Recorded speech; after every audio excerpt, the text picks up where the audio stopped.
was like, okay, we're gonna ease into this. And I've just slowly let things go and but seeing it first was the big thing. I had to see that this healthy thing that I'm doing is actually not healthy.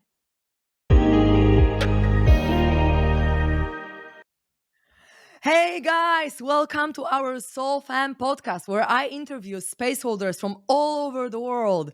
I am your host, and my name is Karolina. I am the connection catalyst. I help spiritual entrepreneurs experience deeper connection with themselves, with others, and with the universe. Today on the show, we have Ashley, the transformation coach. Welcome to the show, Ashley. How are you doing? Thank you, Karolina. I'm doing great. I'm doing really good. I'm so excited to be on here with you and be able to share the wisdom that I picked up along my way. And I'm just all about sharing free, easy, daily things that you can do along your journey.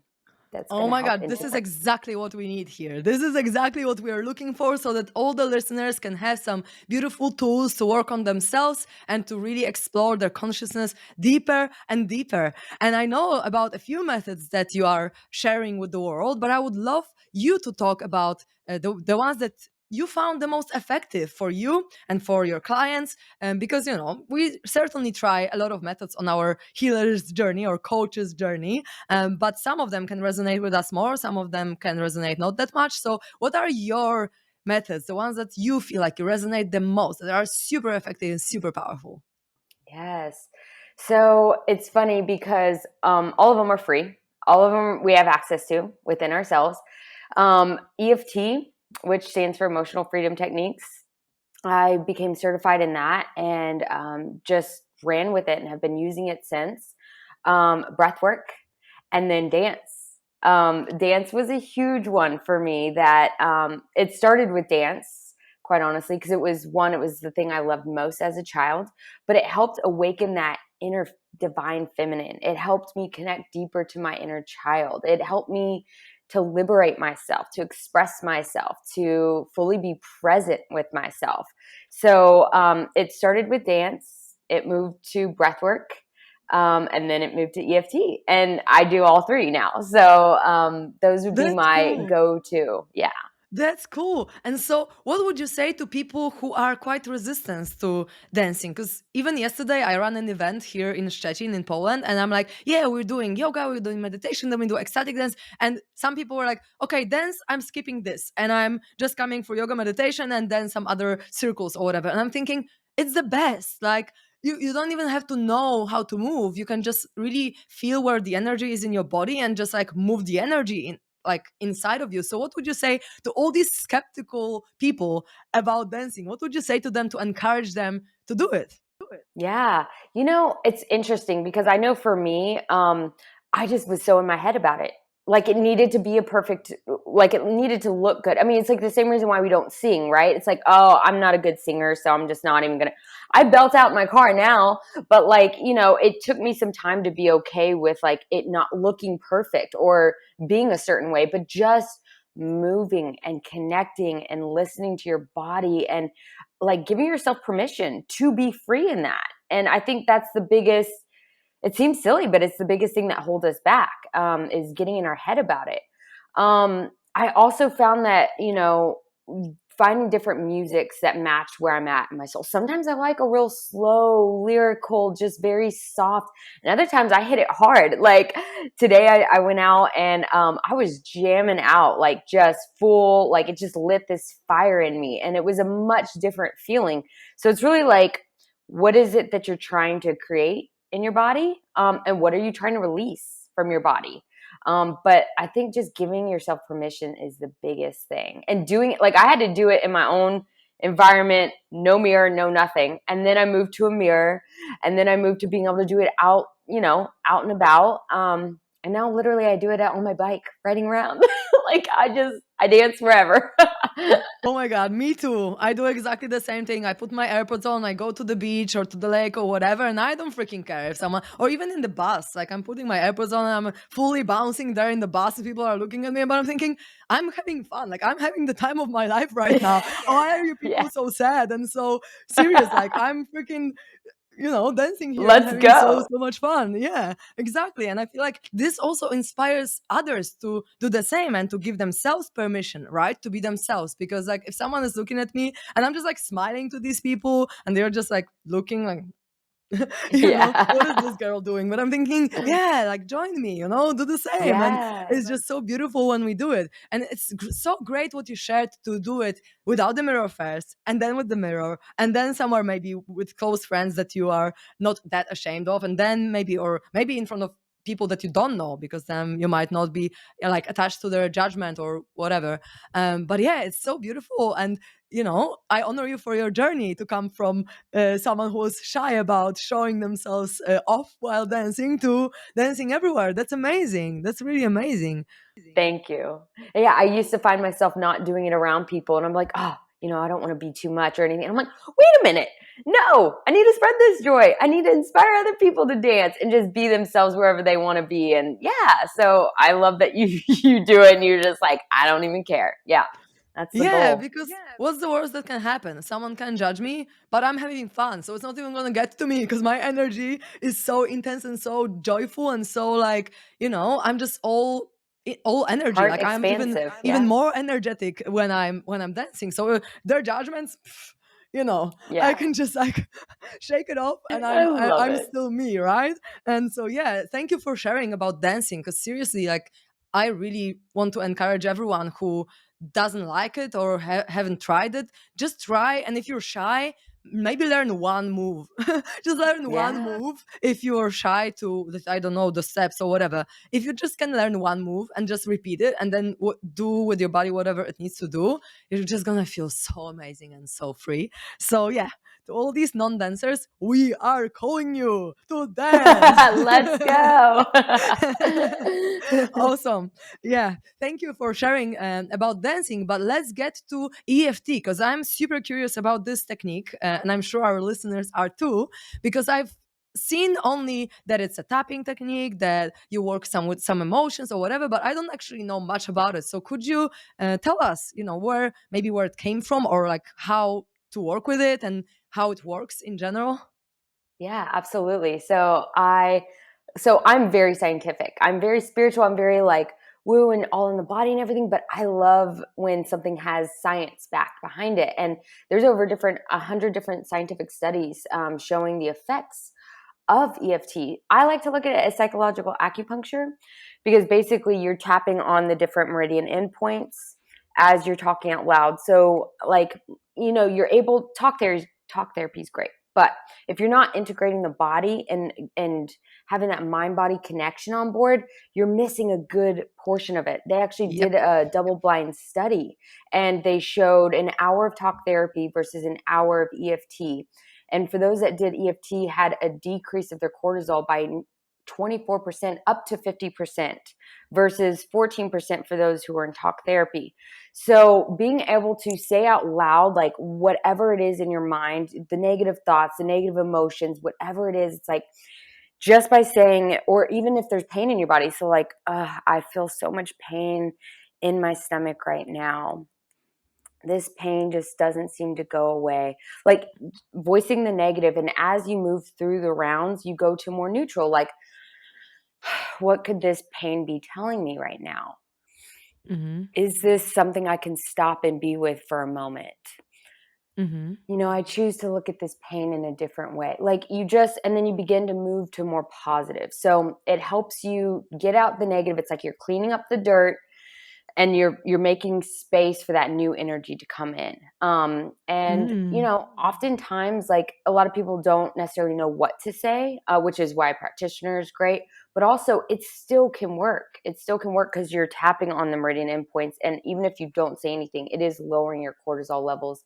It is increasing your neurotransmitters, and there's something about bringing you present in that moment into your body as you're doing it. So, Mm-hmm. Can I yeah. ask you something? Because I'm super curious. So you are coming from like the most negative, and you're like tapping in all these different points, and then is it like coming naturally that the emotion doesn't have as much charge, and that's why you are saying more neutral, or it's more like consciously saying more neutral so that you reprogram your subconscious? Like which way does it go? Do you know what I mean with the question? Like Yeah. I believe it could be both, but the idea is to move it out, to just give space to that negative feeling, because a lot of us want to just bypass it and push it down and like positively reframe it, versus just being able to say it and honor it. And like, once you hear it out loud, you're like, okay, it's okay. Like, this pain's okay, or this emotion's okay. Like, especially with anxiety, it's like just acknowledging it. Cause it's like, the more we feel it, we want to like run from it. But that increases the charge when we don't face it. And Yeah, so I what you believe resist by persists, saying it, right? yeah, exactly. So saying it out loud, you're releasing it, and you're giving room and space for you to bring in something else. Because at the end of the day, like I'm sure you've learned too, like on this healing journey, it's not about never being sad again or never feeling these negative emotions again. No, it's like learning how to be with them. It's learning how to be more resilient and learn how to be with all of the emotions. Because without sadness, we can't have the complete joy and ecstatic love and excitement, you know? And so being able to be with those parts of ourselves is so empowering. And the more you're able to do it, the more you're able, like, oh, I'm not scared of anything. Like, nothing can hurt me, you know?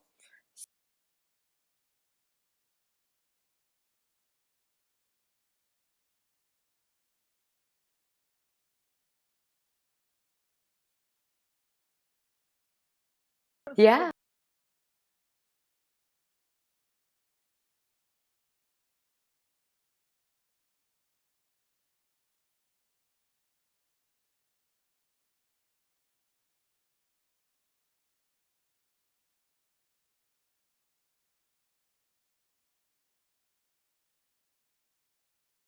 Yeah, you're no longer escaping yourself. You're not looking for alcohol, drugs, sex, shopping, scrolling, like all the things that we do to avoid whatever it is that we're feeling inside.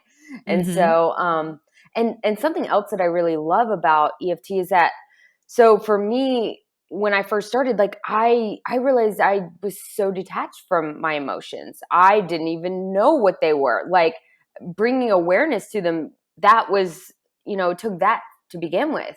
And before I could label them, I would just notice the sensation in my body. So that's what's great about EFT. It's like, ooh, I really feel tight in my solar plexus. This feeling is so uncomfortable. Like, and just being with that, then it opened up, it's like it unlocked other realizations and other oh, okay, this is what this is from, or okay, or but even if you don't, it's just acknowledging it and being with it, like it starts lessening and it starts melting in your body. And yeah, so it's That's it's it's cool. great. It's great. There's different tapping points, so you always start with the karate chop. It's kind of the like your most pressing issue, whatever it is. You say that 3 times, and then you run through the eyebrow, side of the eye, under the nose, mouth, collarbone, and each spot is related to different meridian endpoints and different organs in our body. And then you start over. And so you could definitely look into more areas that you want to tap into in your meridians, or you could just, use it for your emotions. So yeah, it's really cool. It sounds really cool. And so what once you tap and once you really acknowledge this feeling, the charge behind it is not that much, right? Because you also like tapping it out in a way, and then you naturally even say more and more neutral things, and then more and more happy, let's say, quote unquote, things, because or positive approach, because you it's just no longer there. It's just the charge is expressed, the emotion is like out of your body. It's all, yeah, it's just expressed. So yeah, it's great. I would like to try it. And so what would you recommend for someone who has never tried it before? Do we need to watch some YouTube videos first, or how to educate ourselves to do it properly? So there's definitely a lot of YouTube videos out there. You could even do Pinterest.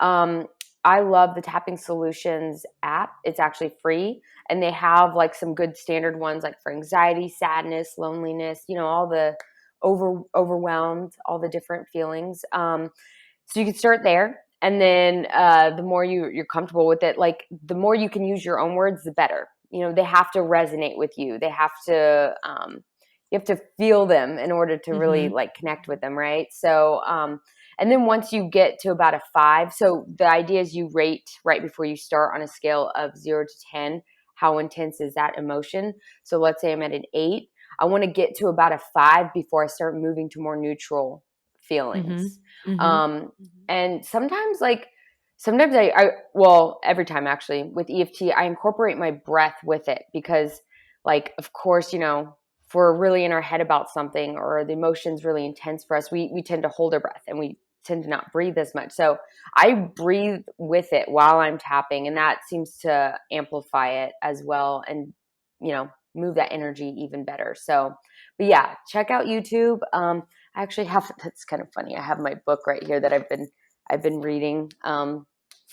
So this is Nick Ortner. It's called Manifesting Your Greatest Self. And he talks about tapping in here. But he's the one who has an app. Oh, cool. That's cool. I didn't know that there's an app for that. And that's quite an easy way to start with it. That's awesome. I totally also vibe with what you said about breathing, because even when I have a massage or anything that is, anyone is working on my body, if I breathe deeply and I literally blow out these feelings that or this tension that is pressed there, I feel like it has a bigger effect than if I don't consciously breathe. So I feel like breathing can be used with everything, really, with all these beautiful techniques. And this is another tool that is free and another tool that is Yes. super powerful. So what's your favorite breathwork technique?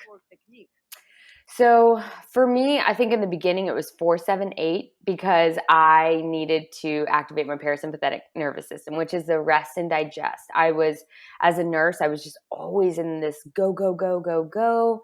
And I was activating that sympathetic nervous system, which is our survival mode. And we can't be present. We can't have an open heart and an open mind when we're in that survival state. So, because I had started doing a lot of Wim Hof, and I realized that can be activating more for the anxiety. So, it's powerful, and it's definitely an amazing tool and opened my world to breath in so many ways.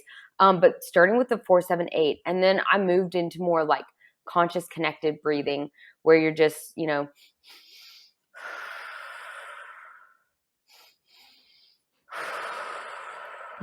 you're just like connecting it, and it's a nice slow pace. That's usually what I take my clients on for like hour-long journeys if I'm doing that. So like 3 breaths in and then 1 long out. Yeah. So like belly, chest, and then that upper neck area, just really getting in the air and then releasing, kind of like an ocean wave. And so, yeah, I started learning how much I was releasing through that. Well, first off, regulating my nervous system was the biggest thing. And then I could feel safe, because if our nervous system feels safe, we can feel safe to release certain emotions, to feel certain emotions, and to be with them. But if we don't feel safe, we're not gonna sit with them. And so, yeah. And then I started incorporating so I'm a neurolinguistic programmer, practitioner. I started taking some of those techniques and integrating it with the breath work. So by taking people on, about 40 minutes to 60-minute breathwork journeys, after that 7 to 10 minute mark, we deactivate the default mode network. So the front part that we're in our mind, the inner chatter, whatever, just in the thoughts all the time, we lower that and we can just be present. We can access the brainstem, the amygdala, other areas of our brain that can be more programmable. So that's why I love breath work, because it's just, there's so much with it. There's so many different techniques. And you're oxygenating every cell in your body. Like, there's so many physical, emotional, mental, and spiritual effects of breath work. So, and then of course the Wim Hof ones, like I've had some crazy DMT release and spiritual journeys where I'm like, where did I just go? Like, I just teleported somewhere. I don't even know, but it was wild, And so, yeah, just having that access right there. You don't need to do Bufo. You don't need to do psychedelic. Not that there's anything wrong with it, but I'm saying, like, we have access to this all the time. So That's so cool. And yeah, I've already had a conversation also with a friend of mine who was on the retreat with Wim Hof. And he was like, I had a full out of body experience after breathing, I just went out of my body. And I'm just thinking, wow, we have this all the time. We can do this all the time. It's not like any complicated thing that we need to go and learn and really maybe just Yeah. train, I think, because in order to hold your breath or stay on the out breath or in breath for extended period of time, maybe you need to train your muscles, your body, your mind to be there. But it's not actually like it's something that we can do. It's not something that we Yeah. cannot do. And it's so crazy that such a simple thing as breathing can bring us so many benefits. It's just freaking Yeah. crazy. Like I still It can't really breathe. is. I mean, I'm with you. I'm with you. Breath What? really is life. Yeah, it really is. And so, yeah, we talked about dancing, we talked about EFT, we talked about breathwork, but I would love to talk about NLP because I've actually done 2 levels of NLP myself. And I wanted to ask you, what do you feel are the most effective techniques from NLP? Or maybe do you just use general principles of it, create something yourself? Or how do you work with it and how do you incorporate it with your clients, for example? So I primarily use general principles, just the idea of knowing how the subconscious mind works, how, bringing in different perspectives is honestly a huge one for clients. It's like, oh, I just never thought about it that way, or using like even anchoring. But time techniques is probably my favorite, Yeah. because you envision a timeline, and it pulls you into different precepts. So like you're looking at from first person, third person. You're kind of looking at your life on a movie screen, and coming into that perspective kind of helps people not be so in the weeds about it, and they can look at it from a different angle, and you play the movie clips in your mind, and you can make it brighter and bigger. And the idea that we can do this with our mind is just so cool. But a lot of the times, if we have trauma, or if we have a secondary gain or something we're still holding on to, these techniques aren't always useful. So that's why I really love bringing in breath work, to really deactivate that part, so that it brings in a more profound healing when I do. Because I used to follow the script exactly. And now it's more of just taking those concepts and weaving into what comes through in the breath Mm-hmm. work. Mm-hmm. Um, but I also think, yeah, I think that's the biggest thing for me. Mm-hmm. That's the most powerful tool. What about you? Have you done time techniques? Yes, I've done timeline therapy for clients before, but I actually, based on that, I have a question to you because right now I do completion process, and the difference between what I do now and timeline therapy is that in completion process we come to the memory, right? As an inner child, we go back based on the feeling that we feel right now. We go back and then we associate with the experience, which means like we are experiencing everything as if we were this little kid in that trauma, right? So in the experience, and I found that in NLP, we actually dissociate from the experience. And oftentimes I found that associating with it first before we kind of like reprogram it and dissociate from it is actually, to me at least, it worked more effectively because then I expressed this whole emotional charge that was stored in the memory, not only dissociating from it and changing the meaning of the situation in my mind, but also going into these feelings and actually being this little kid and experiencing it all and letting it out, crying it out, shouting it out, whatever my body needs to move this energy and then to dissociate. That's why I wanted to ask you as well, because as you say, you are incorporating breath work. So I'm guessing that if you go to the memory, you can breathe through the emotions that you're feeling, for example, right? And then you can breathe it out and let out the whole emotional charge. But from what I remember, because I haven't used NLP for a few years right now, just because for me, completion process, parts work, and Psych K, these 3 modalities that I'm using now are just more resonating with me, and I feel like I can bring more effective changes to my clients because it just worked for me the most effectively. So I'm just using what I found the best for me, and yeah, with a lot of success for others too. But do you agree that incorporating this association and actually expression of these feelings that we've had as a child is going to create more powerful healing for someone? I agree. I do start with being in the experience, feeling all the emotions, and then I have them visualize being in a movie theater, seeing it on the screen, and then even going into the projector, seeing them in the movie theater, watching it on a screen. Double So, yeah, but I dissociation.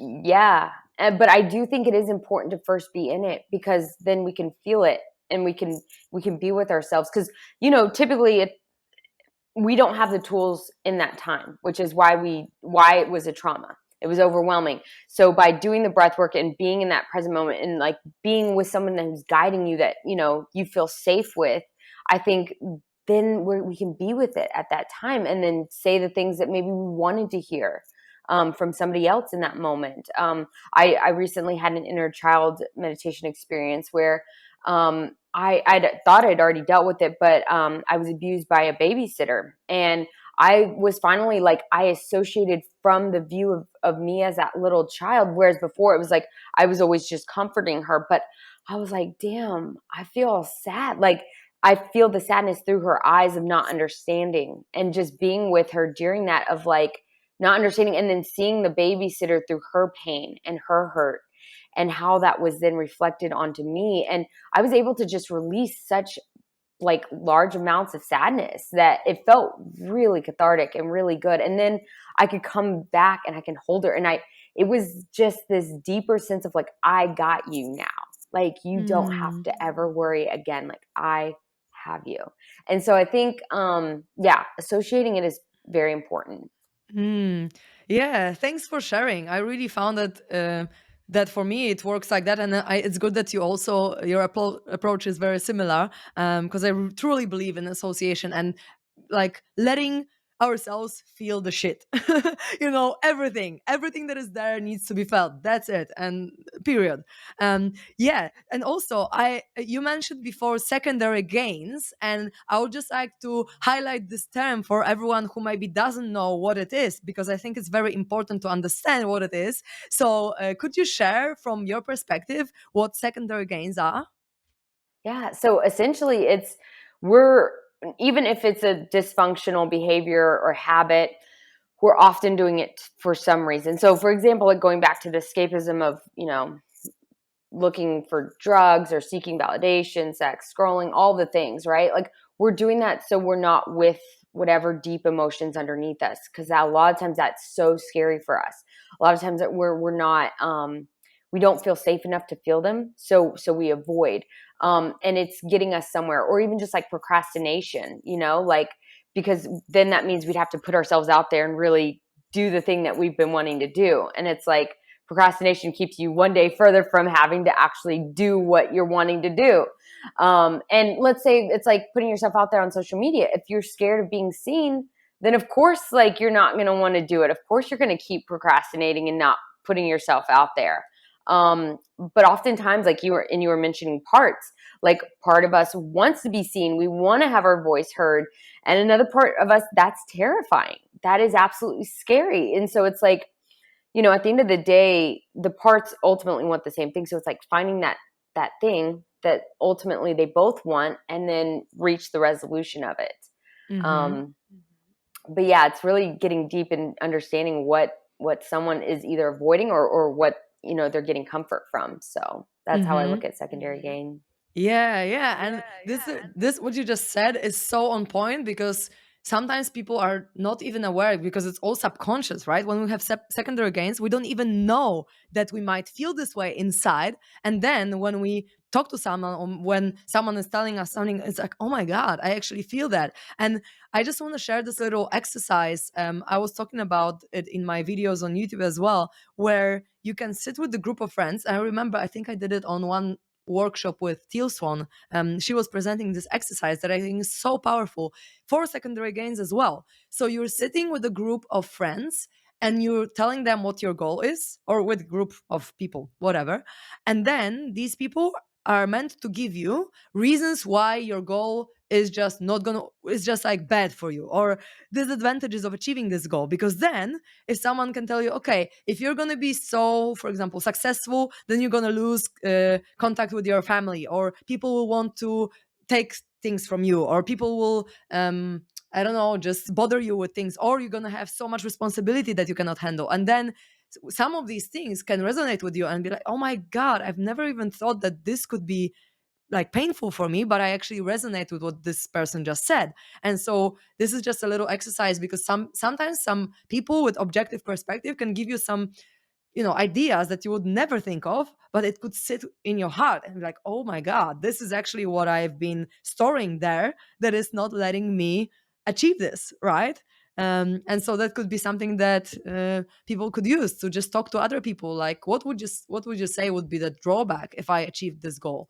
And sometimes the ideas are completely out of this world. And for example, I remember one lady discovered that she manifested a disease, um, because she wanted to gain connection and gain everyone's attention and love and support, right? So it's really powerful sometimes what you can discover through such a simple exercise as, like, okay, so what can be not that good about achieving this goal? So yeah, just wanted That's to a great say that idea. How many people in the group was the we were suggested? like five people in the group or something, maybe six, but it was really, like, really powerful, because it was like, wow, okay, yeah, I might feel this way, but yeah, I think you can do it in bigger groups even, because then you have even more ideas about what it could be that is holding you back. And I use this question just to work when I work with my clients, want to discover secondary gains, because in Psych K, in this belief change method, it's often coming up when we code the belief and this person is like, but come on, it hasn't really worked yet. I don't really feel like this is true for me. Oh yeah, then let's look at secondary gains. So if you achieve this, then what? Oh, then maybe, yeah, it's gonna be too much for me or whatever. And then we are setting, for example, the belief, now that I earn X dollars a month, I am super connected to my family. I am free in my expression. I have, as much responsibility as I can handle, or whatever else there is. And then they're like, oh my God. But the question that I ask them is like, what is the worst that could happen if this was true?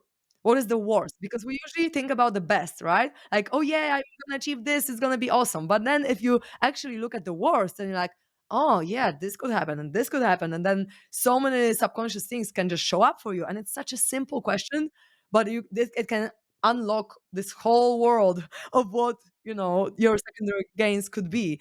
So yeah, just wanted to share it as And a little also method. too, yeah, and on that, I love that, because once you see what the worst possible outcome is, and you're like, I can actually be with that. That's okay. Like, that is also, you lessen the intensity of that potential when you do that. So Yeah. Yeah, and also then you come from preference and from love of wanting to have something, but out of love and not out of fear. Because if you come from resistance, right, to something, and you want something, but there's inner resistance, then pretty much it's based on fear and lack of acceptance. So, however, this part of you feels. And if you just are accepting any outcome, but then still prefer one outcome, is like based on positivity, based on love, rather than fear. So, yeah, that's really, really, really, really powerful. Alrighty, so I would like to ask you, what is the, maybe if you'd like to share, of course, what is the biggest block or maybe emotion that you've worked through within yourself that you were like, oh my God, I never thought that I'm going to go through this, but using these techniques that you just mentioned, and you could also say which techniques you were using and how, that you have gone through it and you're like, oh wow, like it's amazing. yeah.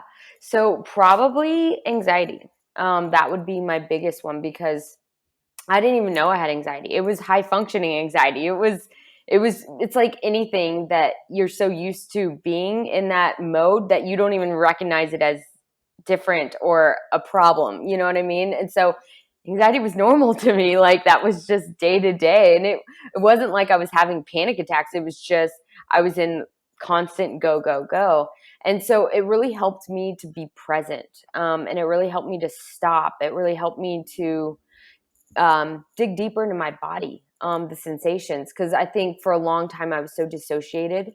I'm a bit of an airy fairy, if you will. And so I realized, like, I need to come more into my body. I need to ground and be more present. And so that really allowed me to do that. And I was in the process of healing adrenal burnout and other things as well. And it was really helping with all sides of it, the emotional side, the physical side, and the mental side. So I think that's the biggest thing that all these techniques have helped me with. So you focused on anxiety and you used uh, EFT and breathwork and dancing to move through the feeling. Yeah. And how do you feel now? Do you feel like there is any anxiety left in your body? I mean, I think if I let my thoughts go, like certain things, like right now I'm really working on letting go of perfectionism. Just there's still like it's something I've been working on for years, but it's like there's still layers and it's layers and I'm like, dang. So, right now, yeah, I think there's just thoughts of I think more so fear of like letting that stop me from fully showing up. Mm. And so just being with that and releasing that. And I didn't realize this, but the fear of being seen and of success. Like I've heard of this, but I'm like, no, that's not possible. I've just only recognized the fear of failure. But it's real. And I'll notice little like feelings of anxiety come up when I envision that bigger dream that I have. And so like I stop and I breathe and I tap through it because in those moments we want to constrict. We want to like Hmm. get small and it's like no, that's when we got to expand, that's when we got to open, that's when we got to like move through it. And so yeah, tapping really helps me with that and breath because I can just like I can breathe and open that space up when it wants to close down. So each time I do that, I know that I'm strengthening those neural connections. I am rewiring those new beliefs and those pathways that I haven't been feeding until now. So Hmm. yeah, that's what it's all about is really rewiring the nervous system. And so by using these tools, it takes consistency and it takes patience, but it does work. And at the end of the day, if we know that you know 90% of our thoughts are from the past and we're just recycling it, it's like we got to bring in new stuff if we want new stuff. So yeah, it's my biggest takeaway. Absolutely. That's awesome. And so, for someone who maybe struggles with anxiety right now, what would the first step that they take, in your view, right? Because you've gone through it, if they could feel a little bit overwhelmed, like breath work and EFT and then this and that, and I've heard so much, what would be the first, like, basic step to overcome an anxiety, in your view? Well, get out in nature and 4-7-8 breath. And I think the reason why, honestly, it just has to be your exhale has to be longer than your inhale, and ideally you're doing this all through the nose. But the reason why I like 4-7-8 is because it forces you to take count, so you're getting out of your head. So by counting, you can't be thinking, and it just creates this rhythm. And then once you're just used to that type of breath, like now I do a really big inhale through my nose and then I let it exhale as long as I possibly can. Sometimes it's like 30 seconds, sometimes it's 40 seconds. But just moving the breath and doing it consistently and your exhales longer than your inhales, I think is the greatest thing you can do. And then you can start moving into, because there was times where I was like, I'm too anxious to tap.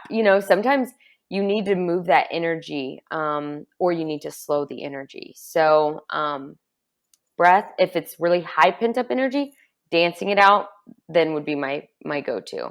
It Hmm. depends on what you need, if that makes sense. um, but I think I stuck with breathwork and dance for a good amount of time before I'd even brought up EFT, so I could be Hmm. still with it at that point. Perfect. And yeah, I know that if we are, yeah, if there's too much energy, we need to kind of like ground. And if there is like too much down, we need to like hype it up. So these two methods are going different directions. And that's beautiful because there you have two tools to use depending on what you need in the moment. And so, can you tell us about wait, 478? That's the right one. Yes. Four, Yes. seven, eight breath, like how it works for people who would like to maybe try. Yeah. So you breathe. Do you want to do it right now Yes, with me? Okay. of course. So we're gonna inhale for 4, hold for 7, exhale for 8.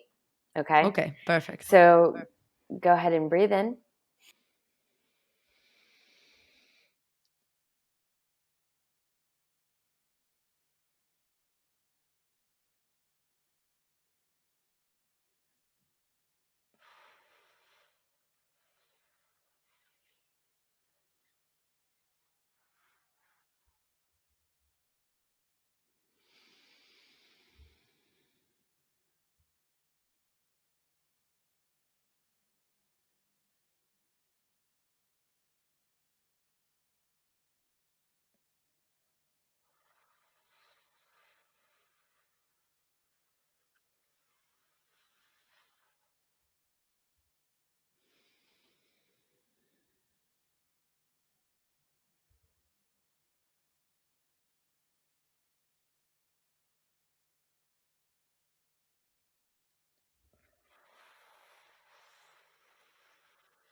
Wow, it's so calming. It's so just I love it. Even this round already made me feel more peaceful. That's amazing.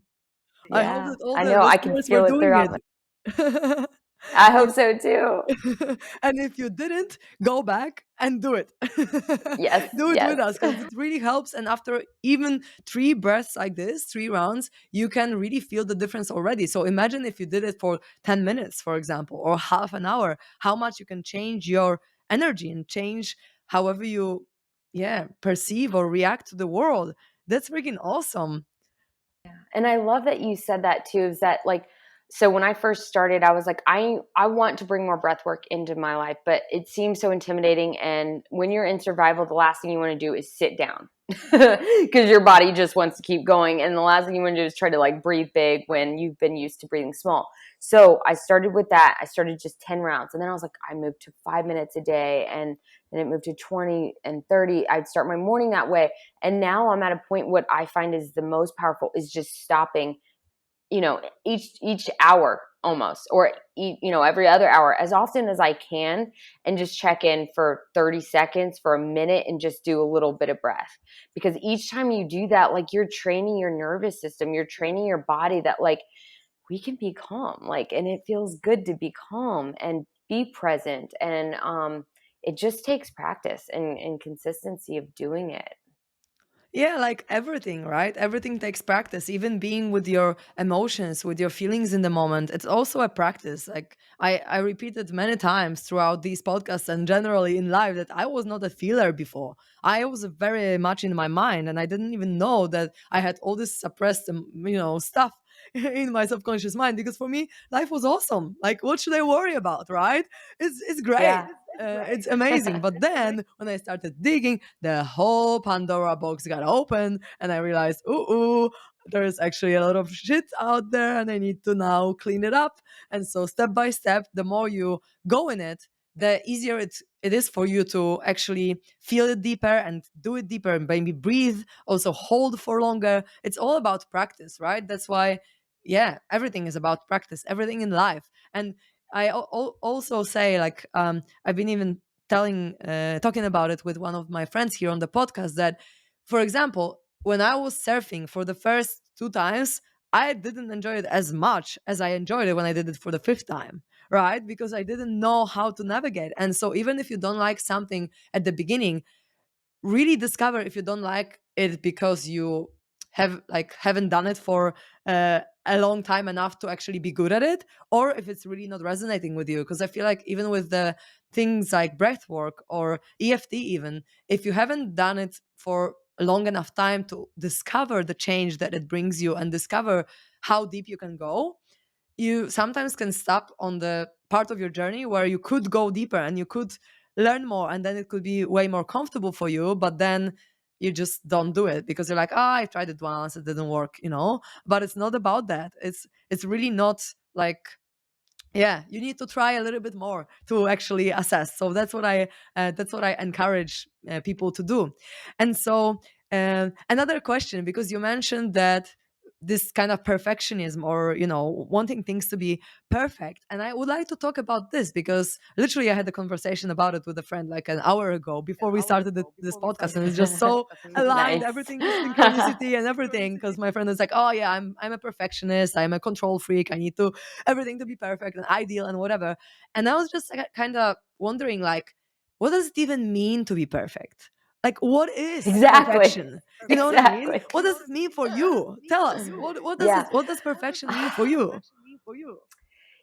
It's funny because I don't even know in my head. Like, all I know is that it's a constant goal that I'm chasing, because it will never be good enough is the point. At the end of the day, like, there will always be something I will find.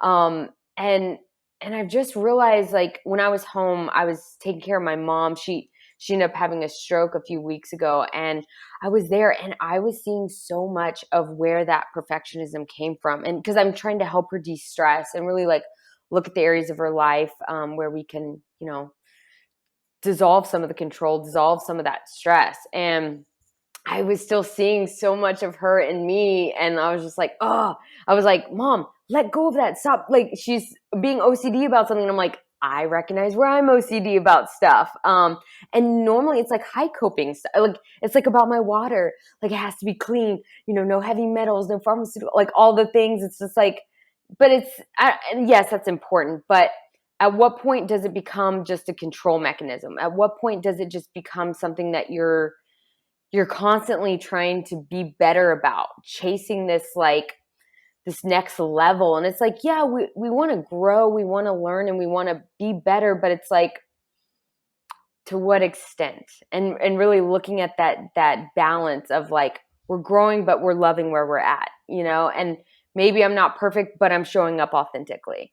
And am I saying the right thing, or am I in my heart? I want to be more in my heart. I want to come from that space versus what I'm saying is coming out perfectly.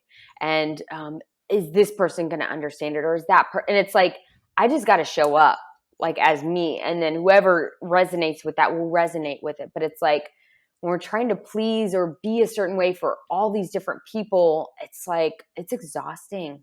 It's exhausting. Yeah, and I feel like my idea of perfect is completely different because I feel like, to me, everything that happens is perfect.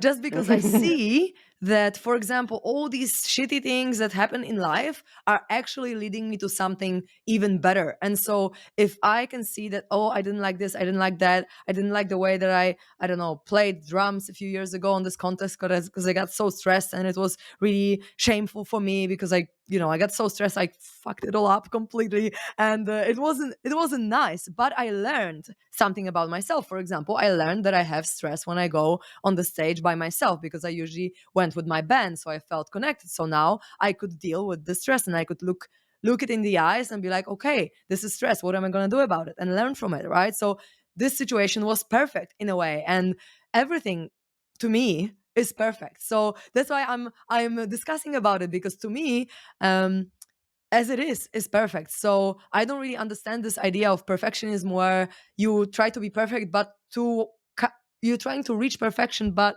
what is this? Like, is it the beautiful skin? Is it the like healthy body? Is it the, I don't know, amount of money you make? Is it like, what is perfection? And I think that for everyone it's different. So then we can really sometimes rewire the idea and definition of perfection to let this go at least a little bit and let go of this control that everything has to happen in this specific way. Because if we actually surrender, things can happen even better than we imagine, because otherwise we just give the universe this box like, this is the way it needs to happen and only then it's perfect. But it's like, okay, maybe for me perfect is now to go through the childhood trauma and to be triggered by my breakup or by something else, right? And then go deeper into the roots of what actually hurt me in the past. And so someone could say this is not perfect, but I'm thinking it is probably more perfect than my mind could think that it is, right? So yeah, that's why I really want to bring it up, and to all these perfectionists out there, to just express my alternative opinion that everything that happens is perfect exactly as it is. And another thing I wanted to mention on what you just said about this water, right? That you need to have the cleanest water without any chemicals and whatever.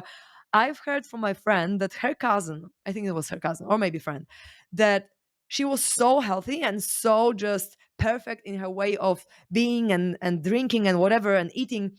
And then she couldn't handle like normal food anywhere. She had to like bring her own food everywhere because her body wasn't mm, like how do you say, Like used digesting to. it, accepting. Oh, Yeah, yeah. it wasn't used to processing these kind of normal, let's say, regular bacteria or chemicals that are in the normal food. And if, for example, if you want to travel, like if you're at home, yeah, cool, just make your salad and that's awesome. But if you're really so controlling about every single thing that you eat, then it might happen that your body is not going to take anything beyond this, and that's also not good, right? So I just feel like sometimes this lack of perfectionism in some ways could be really beneficial for us. And yeah, really big on like surrendering and letting go recently. So yeah, I'm just really, really passionate about this topic, especially right now. And so, how do you handle this when you find yourself in being this like controlling or more stressed perfectionist vibe? What do you do then?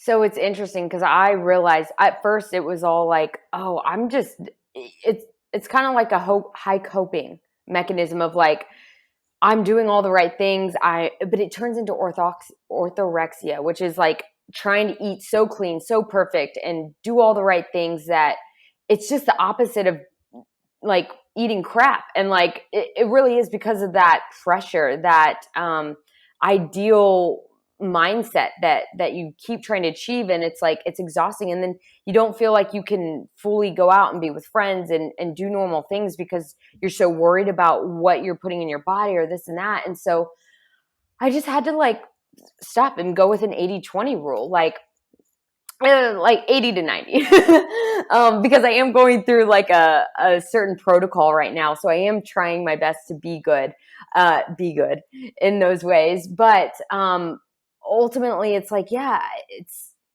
when I want to go travel, and when I want to go be with like this guy that I'm dating who's not necessarily doesn't eat like me, like I don't want to be like, oh, I can't do that, I can't do, it's like then we're just limited. We're limiting our life and our, our joy and all these things. And so I really started seeing that, and I was like, okay, we're gonna ease into this, and I've just slowly let things go, and but seeing it first was the big thing. I had to see that this healthy thing that I'm doing is actually not healthy, and just reining it back. Mm-hmm. Yeah.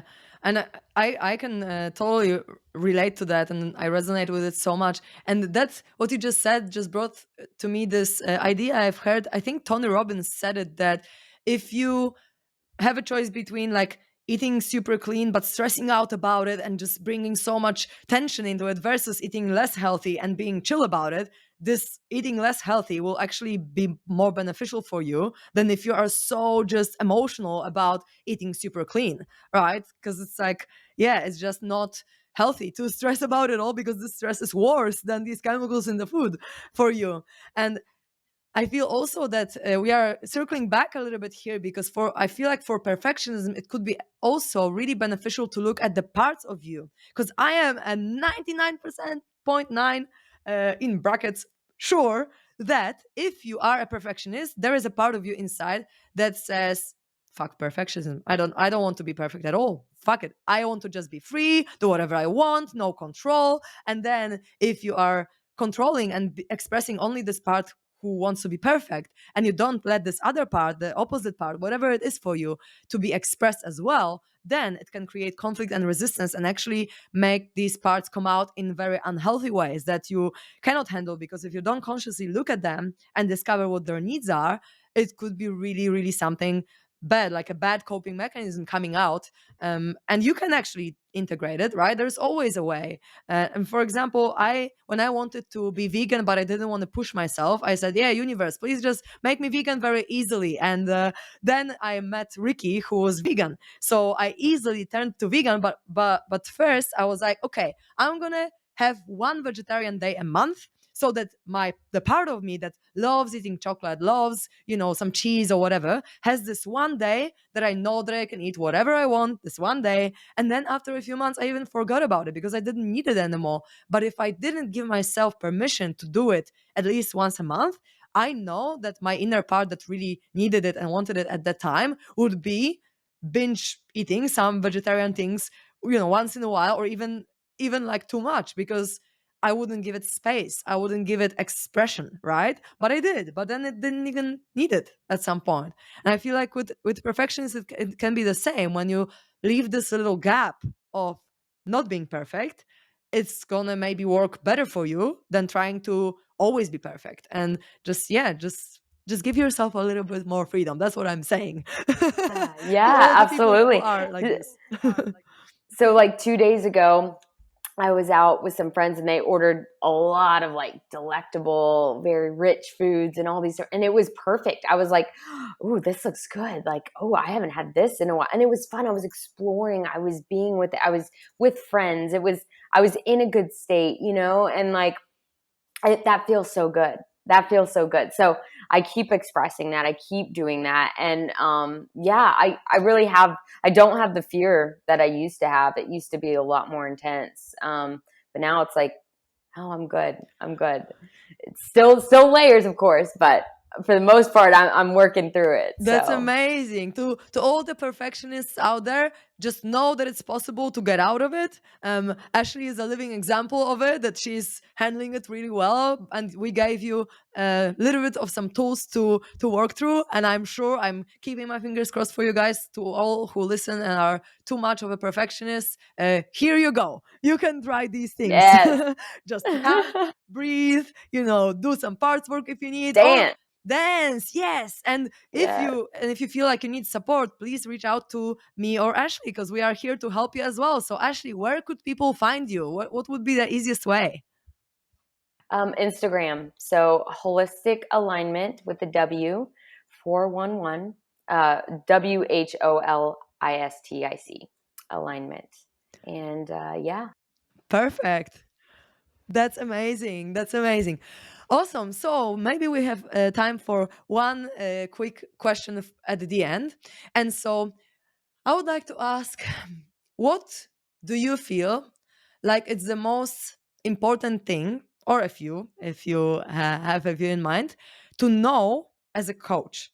To all the coaches out there, you have some experience with coaching already. Maybe there are some people who listen who do not. So, what do you feel like would be the most important tip for them uh, that you learned on your journey?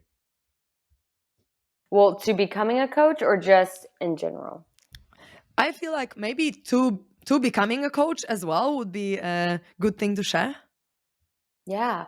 So I think the biggest thing for me in terms of becoming a coach is become your own coach. Mm-hmm. Do your own healing first. Now, again, it doesn't, obviously we're always healing. We're going to continue to heal. But like for me, and I think for a lot of healers and a lot of coaches, we all have this deep rooted like need to heal and help others. But a lot of times that comes from a wounded place. And so if you haven't really done your own work and you're trying to show up to help all these other people, it's not healthy for you and it's not healthy for that other person. It's coming from I need to be seen, I need to be loved place. And that's just, it's not good. And so learning, how to be with myself more, learning, doing the all the modalities that I teach, really embodying that in my own day to day. I am just all about, I walk the talk. Like I will never be that person that says, you got to do this and I'm not doing it myself. Like that's complete crap. And more importantly, everyone's bio individual. Everyone has their own way of doing things. And so, first playing with all of them, seeing what works, seeing what doesn't, and then sharing that with other people. But it has to start with yourself. It has to start with yourself. Oh yeah. Oh yeah. I couldn't agree more. I really couldn't agree more. There is nothing to add on this topic. I really feel like you nailed it in this, and I just really couldn't agree more. Okay, so we're coming to an end. So thank you so much, Ashley, for being with us today. It was great to talk about all these different modalities, to get to know more about how we can integrate them, and, yeah, just choose whatever is best in the moment, because that's what also the discernment to choose what's best is very important. So thank you for sharing all of that, and hope to talk to you soon again in the future at some point, and really sending you so much love and so much gratitude for this conversation. It was great. Thank you so much, Karolina. I love you, and this was great. And it's always good to connect and share these things with other people. So I really appreciate your very awesome questions. Thank you, and love you too. Mwah. Thank you, thank you, thank you. Far too kind. That's a joke. There is no such thing as thanking far too kind. all the thanking is beautiful, and it's impossible to thank too kind. But anyway, I'm thanking you so much for being with us today and listening to us and exploring consciousness with us. And just want to remind you that if you'd like to find me, I am The Connection Catalyst. If you just type The Connection Catalyst on Instagram, you'll find me and my website and all the things that I do. And if you feel like you need support with anxiety, reach out to me or to Ashley, and I am sure we are going to be able to help you. So see you guys very, very soon on the next podcast.